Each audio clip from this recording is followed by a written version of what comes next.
going to tell you guys something that took me a little bit to figure out, right?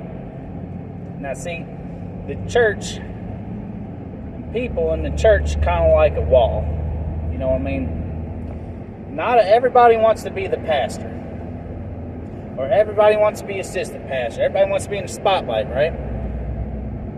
But that's not always what you need. Sometimes, it's like a wall, you know? The pastor's kind of like the paint. You're constantly looking at them. That's who you see. They're the front cover, you know? They're always there. And that's what you're always looking at. You're always looking at the pastor. But the problem with being the pastor is you're constantly in the spotlight, right? Well, sometimes that paint, it's like the paint on a wall. You're always looking at it. Well, sometimes that paint gets chipped. Something happens. Something smacks up against the wall, scratches the paint, puts a hole in the wall, something like that, you know. And then that's when you see the drywall. And see, the drywall is not like the paint. It holds the paint up. It supports the paint. Without that drywall, that paint's got nowhere to go. It's just going to run and fall straight on the floor, right? Well, some people are a little bit behind the scenes, and they're supporting the pastor. You know, you got your assistant pastors, you got your music leaders, you got your immediate family, that kind of stuff. You know, you got your deacons. There's your support, right? They're supporting the pastor, and when the pastor needs something, they're there, right?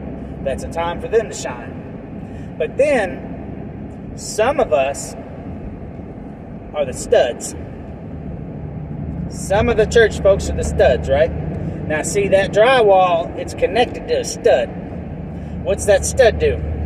That stud, it supports weight. It holds everything together. Without the stud, the drywall is as flimsy as a piece of paper, right? It goes nowhere. It'll fall flat on its face. It'll break. It'll crumple. But when you add a stud behind it, that's what gives a house and a wall and a house support. Some folks in the church are studs. They're not in the spotlight. You don't see the stud behind the wall, but make no mistake, you know it's there. Otherwise, the wall would fall. That's what holds the wall together, right? Some people in the church are like that. You might not see them all the time. You might not think about them. They might not be in the spotlight. They're behind the scenes. They're not deacons. They're not worship leaders. They're not assistant pastors. They're none of that. They're not in the spotlight, right? But that doesn't mean that they're any less important. Some of them are supporting roles. Some of them are out of the spotlight, but they're tithing. They're sitting there when there's somebody that needs prayer. They're praying for them. They're praying through. They're seeking God. That's what they're doing. And they're like a stud. But when you put all three of them together, you got an entire wall. And not only does it look good, but it's strong too. And that's what keeps a good church together.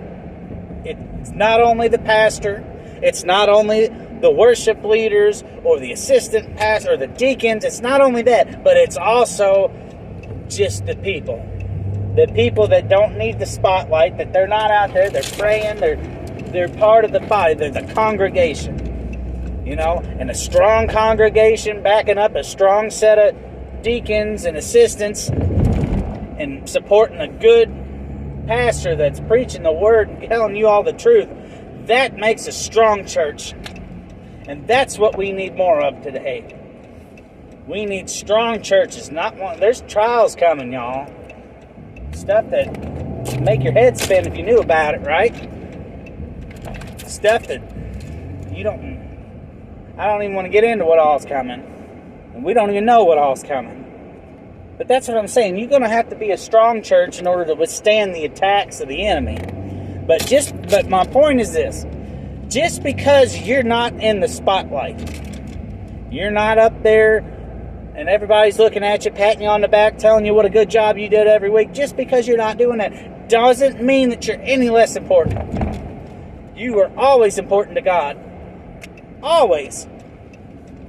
And Jesus died for you just the same as he died for the pastor, just the same that he died for the person out on the street, just the same as he died for the assistant pastor or the deacons. or the people in leadership roles, it's still the same God. The same Jesus died for all their sins. So don't ever think that you're not important, because you are. And that's all I got, and I love you guys, and have a blessed day.